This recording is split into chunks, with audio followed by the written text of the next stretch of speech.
ये फरवरी 14 के दिन हम लोग आके फिजिकली इंस्पेक्शन किए हैं।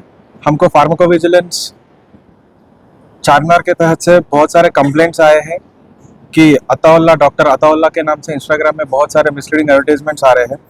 सो उनके तहत हम लोग ये फरवरी 12 के दिन आके इंस्पेक्शन किए हैं, joint inspection. Ayurveda drug inspector Prithviraj साहब और मैं यूनानी ड्रग इंस्पेक्टर डॉक्टर अनुदीप, हम लोग आके इंस्पेक्शन करे टाइम पे यहाँ पे बहुत सारे मिसलीडिंग एडवर्टाइजमेंट्स के तहत जब आए थे, यहाँ पे बहुत सारे ड्रग्स पाए गए हैं।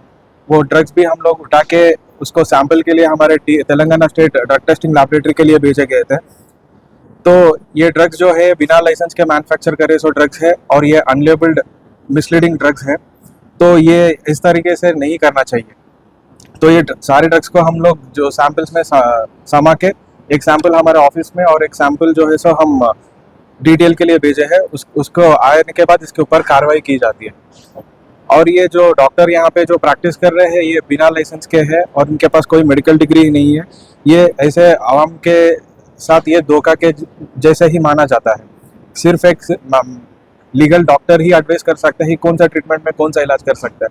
और बहुत सारे डिसीजेस जैसे कैंसर को हम ठीक करते हैं, ये drugs and magic remedies act और ड्रग्स एंड कॉस्मेटिक्स एक्ट 1945 के हिसाब से ये डिसीजेस को हम ट्रीट करते बोल के कहीं खुलेआम नहीं बोल सकते, क्योंकि ये ड्रग्स का कहीं भी कंफर्म क्यूर नहीं है। Without proper research and evidence ये ड्रग्स और ये ऐसी तरीके के ट्रीटमेंट्स करना गैर कानूनी काम है। कितने साल से चल रहा था? हम जब पहली बार आए थे 12 तारीख के दिन, उस दिन पता चला कि यहाँ पे बहुत भीड़ थी, बहुत लोग थे। हम देखे गए कि एक लोगों से 3,000, 3,500, 4,000 रुपए का दवा बेचे जा रहा है। और ये ड्रग्स जो है करीब करीब एक 2.5 ईयर से यहाँ पे चल रहा बोल के उनके तहत से हमको मालूम हुआ। जी ये चीज़ हमको नहीं पता है, मगर ये कंपनी तो रजिस्टर्ड एक मिनिस्ट्री ऑफ एक अफेयर्स का एक लेटर है, उससे तो ये रजिस्टर्ड फर्म ही है। पेपर तो देके है, हमको कोई पेपर नहीं दिया गया। एक्चुअली हमको उनका एड्रेस के लिए भी मांगे थे टाइम देके, मगर वो लोग रेस्पॉन्ड नहीं कर रहे, जिसके लिए हमको अभी आके सीज करना हो रहा है। हमको भी प्रेशर है। हम पूरे आवाम से भी यही गुजारिश करते हैं कि आप जो डॉक्टर के पास जाते हैं उनका मेडिकल डिग्री बराबर देख के उनका इलाज के ऊपर जाइए। और ऐसे इंस्टाग्राम में और फेसबुक में देख के व्हाट्सएप के ट्रीटमेंट्स करें तो ये आपका ही सेहत के लिए बहुत बुरा हो जाता है।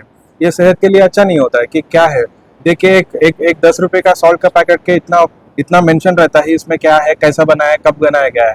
तो अब कोई बीमारी के लिए आप दवा लेते हैं तो दवा उसके ऊपर कुछ नाम नहीं है, लेबल नहीं है, बैच नंबर नहीं है, एक्सपायरी नहीं है, मैन्युफैक्चर्ड नहीं है, कहाँ मैन्युफैक्चर है वो डेट नहीं है, कुछ भी नहीं है।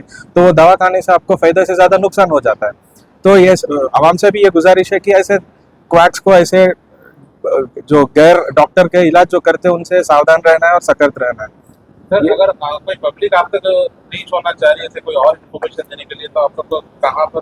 जी हमारा ऑफिस जो है सो सिकंदराबाद क्लॉक टावर के पास रहता है। कोई भी अगर मैन्युफैक्चरिंग लाइसेंस लेना चाहता है तो हमारा ऑफिस सिकंदराबाद पासपोर्ट ऑफिस के ऑपोजिट में डिपार्टमेंट ऑफ आयुष बोल के हमारा ऑफिस है। वहाँ पे आके हमारा ड्रग कंट्रोलर अथॉरिटी बोल के रहता है, तो उनसे अप्रोच कर सकते हैं। वो ऑफिस में आपको पूरा लाइसेंसिंग का सुविधा रहता है, वहाँ पे आप लाइसेंस पाया जा सकते हैं। आपको अगर कंप्लेंट करना है किसी ऐसी जी उसके लिए आप हमारे ऑफिस को कंप्लेंट कर सकते हैं। हमारा ऑफिस है 8-1-14 market street, opposite regional passport office, department of Ayush, Secunderabad, Telangana. यहाँ पे आप कंप्लेंट दे सकते हैं। और ये राइट जो है हमारे हेल्थ मिनिस्टर साहब के तहत से और हमारे डायरेक्टर चिट्टम लक्ष्मी मैडम के इंस्ट्रक्शंस और हमारे ड्रग लाइसेंसिंग अथॉरिटी आयुर्वेदा और यूनानी परमेश्वर नायक साहब आयुर्वेदा के और जय वसंत राव साहब यूनानी के, उन लोगों के तहत से हम यहाँ आके ये यूनिट को आज आपके समक्ष में सीज करेंगे। आगे चल के डॉक्टर के क्या जी डेफिनेटली इनके ऊपर एक्शन लिया जाएगा। ये यहाँ से नहीं, इवन दिल्ली से हमको कंप्लेंट्स आ रहे हैं कि ऐसे क्रैक्स के ऊपर आप हमको एक्शन लेने के लिए, तो डेफिनेटली इसके ऊपर कार्रवाई की जाएगी कानूनी तरीके से। As per drugs and cosmetics act and drugs and magic remedies act के तहत से इसका कार्रवाई की जा सकती है।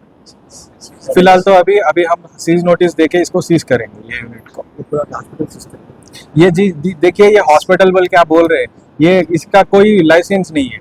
ये मैन्युफैक्चरिंग लाइसेंस नहीं है, ना तो फ्री सेल सर्टिफिकेट नहीं है, ना इन लोगों के पास सेल लाइसेंस नहीं, रिटेल लाइसेंस नहीं है, या नहीं तो क्लिनिकल एस्टेब्लिशमेंट लाइसेंस नहीं है।